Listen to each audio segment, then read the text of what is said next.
अस्सलामुअलैकुम रहमतुल्लाहि व बरकातुहू। आप सबको हमारे डीएससी अवर ड्रीम्स चैनल में खुश आमदीद। आज हम 6th क्लास उर्दू पढ़ने वाले हैं। शोरा का तारुफ अने मुकम्मल से जायज़ा लेंगे।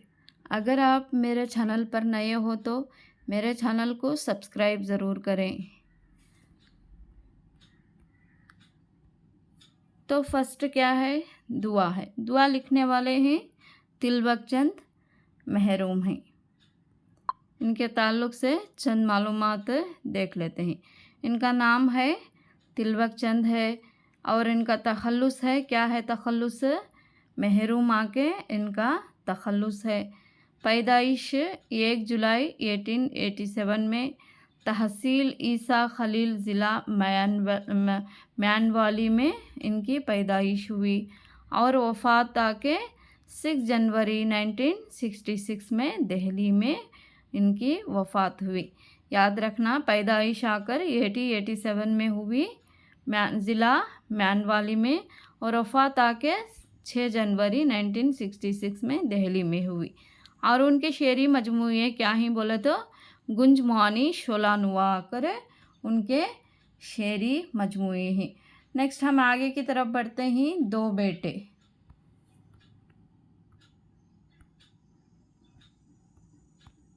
दो बेटे लिखने वाले मुसन्निफ़ हैं मोहम्मद शुबली नोमानी हैं। नाम इनका मोहम्मद शुबली नोमानी। पैदाइश 4 जून 1857 बंदोल ज़िला आज़मगढ़ उत्तर प्रदेश में इनकी पैदाइश हुई। वफ़ात आकर 18 नवंबर 1914 में आज़मगढ़ में हुई। किताबें सीरतुन नबी, अल फ़ारूक़, अल ग़ज़ाली, अल मामून, हयात सादी वग़ैरह इनकी किताबें हैं। पैदाइश आकर 1857 4 जून 1857 को हुई। आज़मगढ़ यानी उत्तर प्रदेश में हुई। वफ़ात आके 18 नवंबर 1914 को आज़मगढ़ में हुई। नेक्स्ट, रैल और कौमी एकजहती। इसको लिखने वाले कौन हैं? ग़ुलाम गौस खां। नाम आके उनका ग़ुलाम गौस खां है। तखल्लुस मोहसिन। उनका तखल्लुस क्या था? मोहसिन। अदबी हलक़ों में डॉक्टर मोहसिन जलगा नबी के नाम से इन्होंने मशहूर हैं। इनके पैदाइश 15 जून 1939 को जलगांव रियासत महाराष्ट्र में हुई। 1939 को। शेरी मजमूए अल्फाफ, थोड़ा सा आसमान ज़मीन पर, आंख सच बोलती है, शाखें संदला कर इनके शेरी मजमूए हैं। नेक्स्ट आकर रुबाइयात। रुबाइयात में शोरा का तारुफ एक बार देख लेते हैं। शोरा का तारुफ नाम आकर सैयद अमजद हुसैन आकर नाम है। उनका क़लमी नाम आकर अमजद हैदराबादी यानी हैदराबाद के रहने वाले। पैदाइश 1 जनवरी 1888 को कहाँ पर हुई? हैदराबाद में हुई। और उनकी वफ़ात 31 जनवरी 1961 को हैदराबाद में हुई। इनके शेरी मजमूए को से ही बोले तो इनके नाम से ही आते हैं। रियाज़ अमजद, रुबायत अमजद, खरख़ अमजद, उनका पूरा मिलाकर कुल्लियात अमजद, ये आकर इनके शेरी मजमूए हुए। नेक्स्ट, इनका नाम है एस खादर हुसैन, क़लमी नाम आके सागर जैदी। पैदाइश 1944 में कड़पा में हुई। आंध्र प्रदेश यानी कड़पे से ताल्लुक़ रखने वाले हैं सागर जैदी। वफ़ात को 19 जून 2013 में कड़पे में हुई। इनके शेरी मजमूए में इंतसलाला व सफ़र, इस्बात, अलमास, रुबा, दो नीम, बारिका, कैसर वग़ैरह हैं। ये थोड़े याद करना पड़ेगा। अंतसलाला, सफ़र, इस्बात, अलमास, रुबा, दो नीम, बारिका, कैसर वग़ैरह इनके शेरी मजमूए हैं यानी सागर जैदी के शेरी मजमूए हैं। नेक्स्ट हम सावित्री बाई फुले के बारे में चंद मालूमात देख लेते हैं।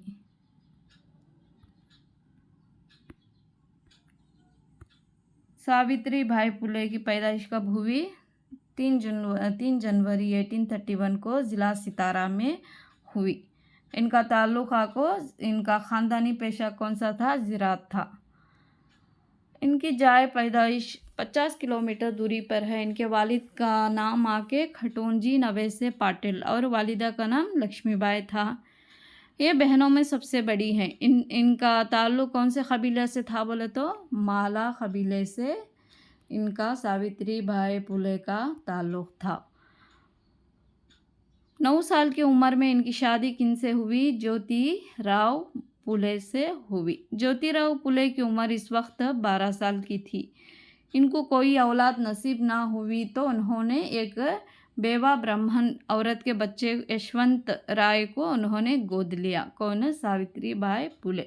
सावित्री भाई फुले ने अपनी शादी के वक्त तक कोई तालीम हासिल नहीं की थी, क्योंकि ब्राह्मणों ने निचले तबके के लोगों की तालीम पर उस टाइम क्या करते थे? पाबंदी लगाई जाती थी, यानी सिर्फ ब्राह्मणों को ही तालीम हासिल करने का हक़ था। निचले तबक़ात के लोगों को उन्होंने तालीम पर पाबंदी लगा दी थी। ज्योतिराव भी निचले तबक़े से ही ताल्लुक़ रखते थे। इनका स्कूल में दाखिला ममनू करार दिया गया था। एक दिन इत्तेफाक से उन्हें स्कॉटिश मिशनरी स्कूल में दाखिला मिल गया। वहाँ पर उन्होंने 7वीं जमात तक तालीम हासिल की। उसके बाद ज्योतिराव ने सावित्री भाई को घर पर ही तालीम देनी शुरू कर दी। अपने शौहर से तालीम हासिल करने के बाद सावित्री भाई फुले अपने दोस्त अहबाब में तालीम जारी रखने के लिए कदम आगे बढ़ाया। वो अहमदनगर में टीचर ट्रेनिंग मुकम्मल करके औरतों की दर्स व तदरीस में मसरूफ़ हो गए। इस सिलसिले में अपने शौहर की मदद से 1848 में उन्होंने यानी SC/STs के लिए निचले तबके की लड़कियों की तालीम व तरबियत देने के लिए पुणे में आकर इन्होंने एक स्कूल की बुनियाद डाली। इस तरह वो हिंदुस्तान की पहली मुअल्लिमा खातून बने। कौन? सावित्री भाई फुले। आला तबके के लोगों को उनका स्कूल क़ायम करना नागवार गुजरा, उनको अच्छा नहीं लगा। इनके क़ायम करदा स्कूल को नसीहत व नाबूद करने के लिए कई तरह की कोशिशें करने लगे। उन पर कीचड़ उछाला गया, बदकलामी की गई और उन पर पथराव भी किया गया। सावित्री भाई फुले ने इन तमाम तकालीफ को बर्दाश्त करते हुए अपने मकसद पर क़ायम रहे और अपनी जद्दोजहद इन्होंने जारी रखी। सावित्री भाई फुले हस्बे मामूल समाजी खिदमत अंजाम दे रही थी। एक बार मुल्क में ताउन की वबा फैल गई और लोग हिलाक हो गए। लोग गांव छोड़कर जंगल और सहरा का क्या करते? रुख इख्तियार करने लगे। गांव छोड़ाल को जंगल में रहने लगे। लेकिन सावित्री भाई फुले ने बिल्कुल बेखौफ होकर वबा का शिकार होने वाले लोगों की इन्होंने क्या करे? खिदमत करे। कमर बस्ता हो गए और वो भी इस बीमारी का शिकार हो गए। इस बीमारी की वजह से ही उनका इंतकाल आखिरकार 10 मार्च 1897 को कब हुआ? इनका इंतकाल 10 मार्च 1987 को ताउन की बीमारी से उन्होंने दुनिया से कूच कर गए। हुकूमत हिंद ने उनके खिदमत को मद्देनज़र रखते हुए उनकी याद में 1997 में यादगारी डाक टिकट जारी किया।